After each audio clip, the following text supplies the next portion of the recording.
कहते हैं तेजस्वी को जेल जाना होगा। जेल जाना चाहिए तेजस्वी यादव को। मैं तो कहता हूं जेल जाना चाहिए, एकदम जाना चाहिए। वोट प्रतिशत के मामले में आरजेडी और तेजस्वी यादव बिहार की सबसे बड़ी पार्टी है।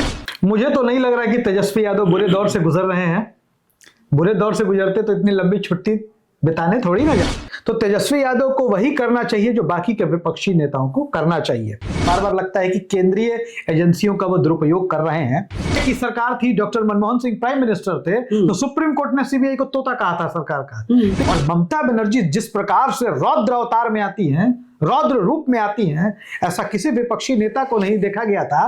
और तेजस्वी यादव को ममता बनर्जी की तरह स्ट्रीट फाइटर बनना होगा। अभी मैं बिहार के नेता प्रतिपक्ष तेजस्वी यादव अपने जीवन के यानी राजनीतिक और जो उनका निजी दोनों जीवन है, दोनों ही जीवन के सबसे मुश्किल दौर से गुजर रहे हैं। एक तरफ बिहार विधानसभा चुनाव में उनकी करारी हार हुई, 79 से 25 पर आ गए।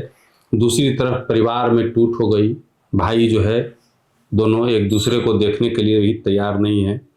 तीसरी तरफ आज दिल्ली की राउज रेवेन्यू कोर्ट ने लैंड फॉर जॉब मामले में उन पर आरोप भी तय कर दिया। अब कोर्ट में लंबी सुनवाई चलेगी और अगर सब कुछ ठीक रहा, सब कुछ इनके खिलाफ रहा, तो जेल भी जाना पड़ सकता है। इतनी कम उम्र में तेजस्वी यादव ने तमाम झंझावातों को झेला है और यहाँ तक पहुँचे हैं। ऐसे में एक सवाल उठता है कि तेजस्वी यादव से कहाँ चूक हो रही है, तेजस्वी यादव को क्या करना चाहिए जो वो नहीं कर पा रहे हैं। इन तमाम बिंदुओं पर हम बात करेंगे और हमारे साथ बात करने के लिए राजनीतिक विश्लेषक हैं, राजनीति में काफी समझ रखते हैं, सिमरनजीत सिंह। सबसे पहले तो स्वागत है। धन्यवाद आपका।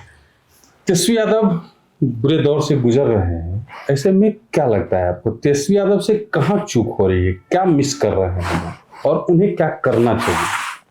मुझे तो नहीं लग रहा कि तेजस्वी यादव बुरे दौर से गुजर रहे हैं। बुरे दौर से गुजरते तो इतनी लंबी छुट्टी बिताने थोड़ी ना जाते। मीडिया की रिपोर्ट्स कहती है कि वो यूरोप गए थे। हालांकि किसी के पास इस बात का पुख्ता सबूत नहीं है कि वो कहाँ गए थे, लेकिन कहा जाता है कि वो यूरोप गए थे। खैर, जैसा कि आप पूछ रहे हैं कि तेजस्वी यादव को क्या करना चाहिए, तो तेजस्वी यादव को वही करना चाहिए जो बाकी के विपक्षी नेताओं को करना चाहिए।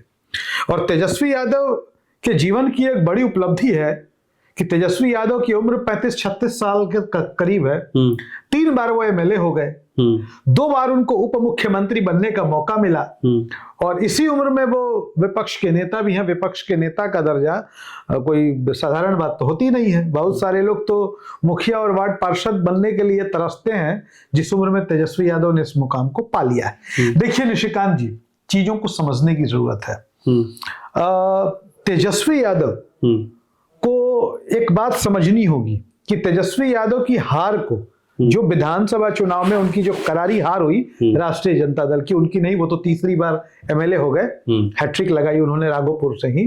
तो ये कोई बहुत बड़ी बात नहीं है। चुनावों में हार जीत होती रहती है। और जो आरोप सत्ता पक्ष यानी कि भारतीय जनता पार्टी पर बार बार लगता है कि केंद्रीय एजेंसियों का वो दुरुपयोग कर रहे हैं, तो केंद्रीय एजेंसियों का दुरुपयोग जो है, या कह लें कि एजेंसियों का दुरुपयोग सत्ता में बैठे जो लोग हैं वो करते ही हैं। सब हमेशा से होता आया है। जब यूपीए की सरकार थी, doctor Manmohan Singh prime minister थे, तो सुप्रीम कोर्ट ने सीबीआई को तोता कहा था सरकार का। तो ये उस दौर से होता आया है। लेकिन विपक्ष को भी अपना रोल दिखाना पड़ता है। जैसे ममता बनर्जी को आप देख लीजिए। आप ममता बनर्जी से असहमत हो सकते हैं, आप ममता बनर्जी के विरोधी हो सकते हैं, लेकिन जिस तरीके से ईडी की जब कार्रवाई हुई, सुबह 5:30 बजे 6 बजे वो रेड होती है ईडी की, और ममता बनर्जी जिस प्रकार से रौद्र अवतार में आती हैं, रौद्र रूप में आती हैं, ऐसा किसी विपक्षी नेता को नहीं देखा गया था। और यकीन मानिए कि ईडी जैसी केंद्रीय एजेंसी भी डर गई उनसे। और ईडी भी कोई दूध की धुली हुई नहीं है। ईडी का भी जो पिछले 10-11 सालों से जो देखा जा रहा है, वो सबके सामने है। कितने मामलों में ट्रायल होता है, कितने मामले साबित होते हैं, कितने मामले खारिज हो जाते हैं। खैर, हमारे बहस का मुद्दा वो नहीं, हम तेजस्वी पर बात कर रहे हैं। तो तेजस्वी यादव को ममता बनर्जी की तरह स्ट्रीट फाइटर बनना होगा। अभी मैं निशिकांत। ममता बनर्जी, यहाँ पे हम आपको टोकेंगे, ममता बनर्जी स्ट्रीट फाइटर इसलिए बन गई कि वहां पे उनकी सरकार थी, ममता बनर्जी की, तृणमूल कांग्रेस की, और उनकी पुलिस, उनके सारे अधिकारी जो राज्य स्तर के हैं वो उनके थे, इसलिए वो फाइटर बन गई। लेकिन यहाँ पे तेजस्वी यादव के साथ मामला अलग है ना, ये विपक्ष के हैं, इनका साथ कोई नहीं देगा। नहीं, तो अब आपको पीछे थोड़ा जाना पड़ेगा फ्लैशबैक में। जब ममता बनर्जी इसकी सत्ता नहीं थी और पश्चिम बंगाल में वाम दलों की जो सत्ता थी 34 साल चली, लगता था कि हिल ही नहीं पाएगा। चुनाव होते थे, लेफ्ट की सीटें बढ़ जाती थी, घटने की बजाय हर चुनाव में बढ़ती जाती थी। ममता बनर्जी वो महिला थी जो मुख्यमंत्री ज्योति बसु की गाड़ी के आगे, एम्बेसडर कार हुआ करता था, उसके आगे जाके कूद गई थी। सरकार ने गोलियां चलाई थी, वो यूथ कांग्रेस की प्रेसिडेंट थी। ममता बनर्जी पहले कांग्रेस में ही थी और उन्होंने दिखाया कि एक ऐसी सत्ता अधिष्ठान, एक ऐसा सत्ता का प्रतिष्ठान जिसके आगे पीछे कोई नहीं है, जिसका वोट प्रतिशत और सीट इतना है कि लड़ने में सोचना है। तेजस्वी यादव तो बहुत मजबूत है। आपको मैं बताऊं कि इस चुनाव का आंकड़ा आपको जानकर क्या हैरानी होगी, लोगों को लगता है कि तेजस्वी यादव और गठबंधन की बहुत करारी हार हो गई। ऐसी बात नहीं है। एनडीए को 46% वोट मिला, मतलब बिहार के 46 लोगों ने एनडीए को पसंद किया, भाजपा, जदयू, लोजपा, उपेंद्र कुशवाहा, जीतन राम मांझी के गठबंधन को। हाँ, और 38 लोगों ने तेजस्वी यादव के गठबंधन को पसंद किया। 46 और 38, 8 का डिफरेंस है। 5 अगर उन्होंने कभी भी उधर से खींच लिया तो फिर तेजस्वी सत्ता में हो जाएंगे। सीटों की संख्या कम हुई है, वोट प्रतिशत के मामले में आरजेडी और तेजस्वी यादव बिहार की सबसे बड़ी पार्टी है। 23% वोट उनको मिला है। 23% वोट किसी को मिला ही नहीं है बिहार में सिवाय आरजेडी के। तो तेजस्वी को इस चीज को समझना पड़ेगा। और दूसरी बात सर, जो आपने कहा सत्ता में रहने के लिए, तो संघर्ष करने के लिए सत्ता में रहने की कोई जरूरत नहीं होती। लेकिन ममता बनर्जी की इसलिए तारीफ करनी होगी कि वो महिला सत्ता में रह करके भी संघर्ष करती है अपनी सत्ता को बचाने के लिए। बाकी दूसरे नेताओं में यह स्पिरिट दिखाई नहीं देता। फिर आपने कहा तेजस्वी को क्या करना चाहिए? तेजस्वी यादव को सड़क पर उतरना चाहिए। बिहार में बहुत सारे मुद्दे हैं। जब से सरकार बनी है बिहार में एनडीए की, लगातार अपराध का ग्राफ बढ़ता जा रहा है। सरकार कहां खड़ी है? तो सरकार सिर्फ संवाददाता सम्मेलन, प्रेस कॉन्फ्रेंस, हेडलाइंस मैनेजमेंट, इसमें लगी हुई है। तो ऐसे में बिहार की जनता तेजस्वी यादव को खोज रही है। ठंड का मौसम है, कड़ाके की ठंड है। आप देखें कि जो बेघर लोग हैं, जो रिक्शा चलाने वाले लोग हैं, जो दिहाड़ी मजदूर हैं, जो खुले में सोने वाले लोग हैं, जो आसमान के नीचे छत बिताने वाले लोग हैं, किस हाल में हैं? क्या कोई सरकार का मंत्री आपको उनके बीच जाता हुआ दिखाई पड़ा?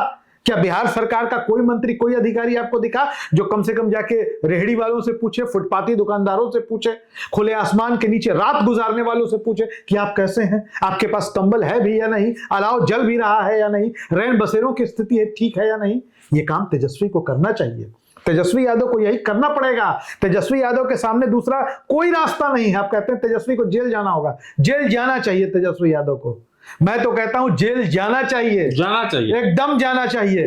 और तेजस्वी यादव को अगर बिहार की राजनीति में स्थापित होना है, और आप एक बात समझ लीजिए, तेजस्वी के अलावा विकल्प क्या है? प्रशांत किशोर आए थे, खूब ढोल नगाड़ा बजा। मैं प्रशांत किशोर के मेहनत की सराहना करता हूं। देखिए, लोकतंत्र में 3% वोट आया उनको। हाँ, और जातिवाद की लड़ाई में इस बिहार का तो एक कह लूं कि सबसे गंभीर संकट तो जातिवाद है। हाँ, उस जंजीर में 3% वोट निकाल के आए। मैं उनके मेहनत की सराहना करता हूं। मैं उनकी कोई मतलब वो नहीं कर रहा थे, प्रशांत किशोर की खिंचाई नहीं कर रहा, लेकिन प्रशांत किशोर विकल्प बनने में चूक गए, नहीं बन पाए। तेजस्वी यादव ही खड़े दिखाई दिए जब नरेंद्र मोदी देश के प्रधानमंत्री, गृह मंत्री अमित शाह, नीतीश कुमार, चिराग पासवान, जीतन राम मांझी, उपेंद्र कुशवाहा जैसे बड़े चेहरे, केंद्रीय एजेंसियां, सीबीआई, इनकम टैक्स, ईडी, ये सब कुछ खड़ा था। तेजस्वी अकेले लड़ रहे थे। तेजस्वी अभिमन्यु की तरह लड़ रहे थे। वध भी हो गया, लेकिन वो वैसा वध नहीं हुआ, सियासी वध है। तेजस्वी फिर उभर के आएंगे। लेकिन मैंने आपको कहा कि बिहार में बड़ी समस्याएं हैं। तेजस्वी को फ्रंट पर जाना होगा। बिहार की जनता ने उनको विपक्ष में रहने का जनादेश दिया है। याद रखिए, कई पार्टियां मैदान में थी, लेकिन विपक्ष में रहने का जनादेश मिला है और तेजस्वी यादव को संघर्ष करना चाहिए। चलिए, तेजस्वी यादव को क्या करना चाहिए, इस पे हमने तमाम तरह की बातें जो है सिमरनजीत भाई जी के साथ कर ली है। तेजस्वी यादव को संघर्ष करना चाहिए। तेजस्वी यादव को ममता बनर्जी जी से सीख लेनी चाहिए कि कैसे इन शक्तियों के खिलाफ लड़ा जा सकता है, कम सीटें होने के बावजूद भी जनता के बीच जा करके उनके दिलों में जगह बनाई जा सकती है, ताकि अगले चुनाव में फिर से जो है ऐसी शक्तियों को, जो तेजस्वी यादव और तेजस्वी यादव के नेता लगातार कहते हैं, उन शक्तियों को परास्त किया जा सके। बाद बाकी आप क्या सोचते हैं कमेंट बॉक्स में जरूर बताइएगा।